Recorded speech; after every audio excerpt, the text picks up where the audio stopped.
Tapi saya tidak setuju dalam bentuk holding kalau itu dijadikan yang namanya sesungguhnya tidak bergesernya modal sapi perah.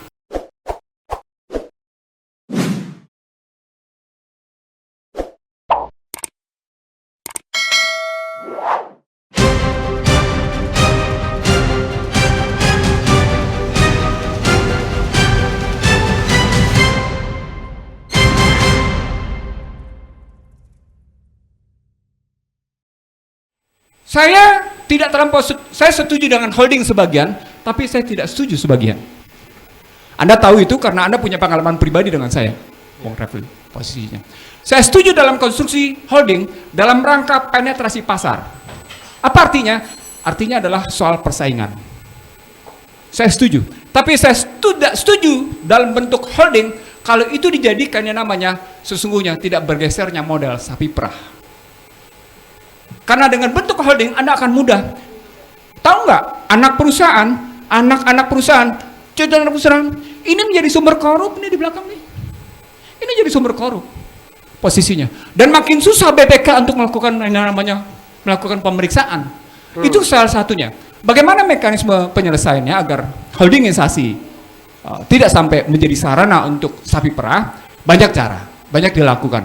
Saya cuma ingin mengatakan bahwa problem BUMN adalah problem tidak layaknya melulu pada penggunaan indikator financial performance, kinerja keuangan, ya. Tidak melulu layak pada cerita tentang customer satisfaction sementara employee satisfaction ditinggalkan. Yang kedua, yang ketiga, harus dilihat bagaimana internal bisnis betul-betul dalam entitas bisnis, internal bisnis, sungguh-sungguh dalam entitas. Saya bicara tentang indikator-indikator yang dipakai nih oleh BUMN. Kita sepakat sama Bang Ihsanul Nurdin tadi bahwa ini bagaimana holding ini juga bagian dari supaya meminimalkan banyaknya intervensi secara politik. Makanya holdingnya beda. Ini bukan hanya holding yang sejenis perusahaan baru digabungkan, enggak. Ekosistem. Yang terbangun sekarang holding kita lah holding ekosistem. Kebanyakanlah holding ekosistem yang dibangun. Jadi bukan holding yang kalau dia sejenis digabungkan gitu, enggak. Ada ekosistem pariwisata, kita bikin holding pariwisata.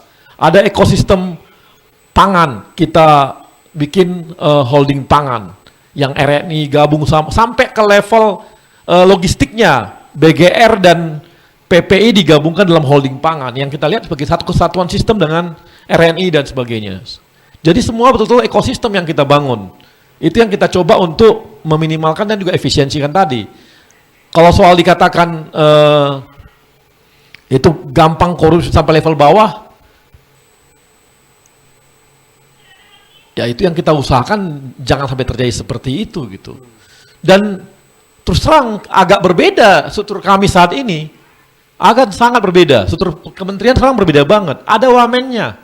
Dulu ada mungkin zamannya Pak Ihsanul tuh ada dia deputi gitu yang mengurus bisnis. Sekarang enggak, itu langsung wamen yang mengerti betul, paham akuntansinya, paham keuangannya. Bahkan kita bikin namanya ada deputi risk management yang memang meneliti setiap hari, namanya tadi menjawab ibu juga mengenai neraca dan sebagainya, tipu-tipuan neraca. Sekarang nggak bisa lagi tipu-tipuan neraca, nggak bisa lagi tipu-tipuan neraca. Sekarang kita punya deputi risk management. Jadi deputinya pun sudah beda dengan yang dulu gitu sistemnya. Jadi ini yang kita usahakan bahwa perubahan-perubahan kita lakukan, transformasi kita lakukan, ya. Nah, bahwa ini ada unsur politik dan sebagainya gitu ya. Mudah-mudahan sih sekarang udah minimal ya.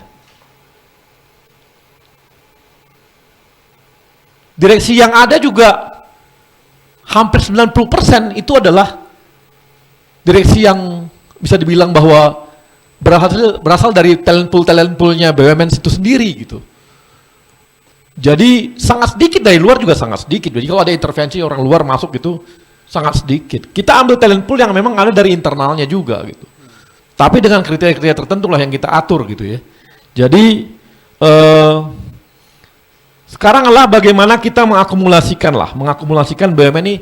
Tadi menjawab Bang Rocky juga yang mengatakan bahwa Nah ini kan dilema. Ada yang bilang, ini susahnya kita kadang-kadang. Ini BUMN ini tugasnya adalah untuk mendistribusikan ekonomi dan mendistribusikan pembangunan. Nah, ketika dibangun jalan tol oleh BUMN sampai ke Sumatera dan Jawa semua, dibilang, nah inilah karena bangun tol ini yang terlalu nafsu akhirnya banyak hutang gitu. Lah, ini gimana? Satu sisi tugas kita adalah BUMN itu membangun rakyat, pembangunan sampai kemana-mana. Yang swasta nggak mau masuk, mau nggak mau BUMN terdepan. Tapi ketika BUMN di depan mau masuk swasta, dibilang lagi nanti, wah ini kok BUMN masuk semua.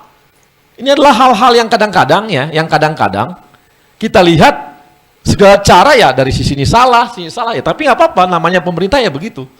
Apapun dilakukan pemerintah pasti disalahkan, nggak mungkin nggak. Ya itu resiko. Tapi yang pasti kita punya target-target seperti yang katakan tadi, kita akan bikin 3 kuadran. Ini jelas clear yang untuk yang namanya memenuhi Undang-Undang Dasar 33 tadi.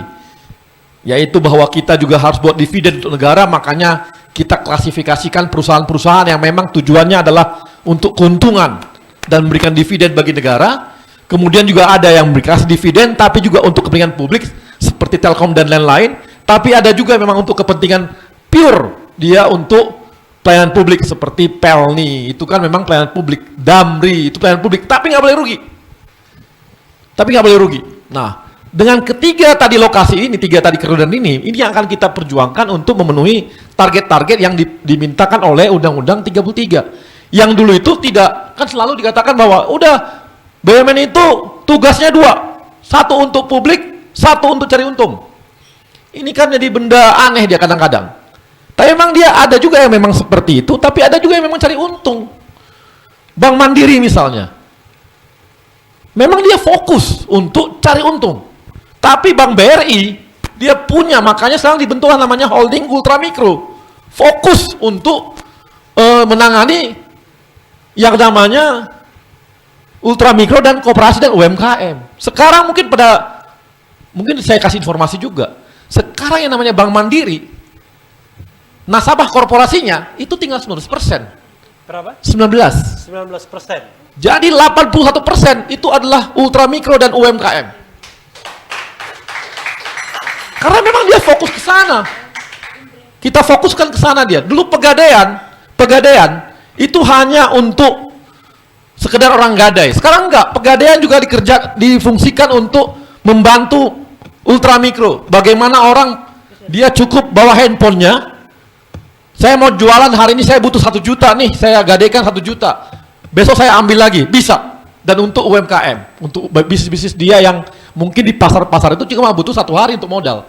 Dia cukup seperti itu. Nah, ini yang dilakukan yang kita lakukan saat ini. Jadi betul-betul mana kita pilah-pilah, kita belah-belah mana yang BUMN yang fokus untuk rakyat, mana BUMN yang fokusnya sambil untuk rakyat tapi bisa cari untung juga. Kayak Telkom kan ada juga kepentingan rakyatnya, tapi juga ada juga kepentingan bisnisnya. Tapi ada juga yang fokus untuk keuntungan.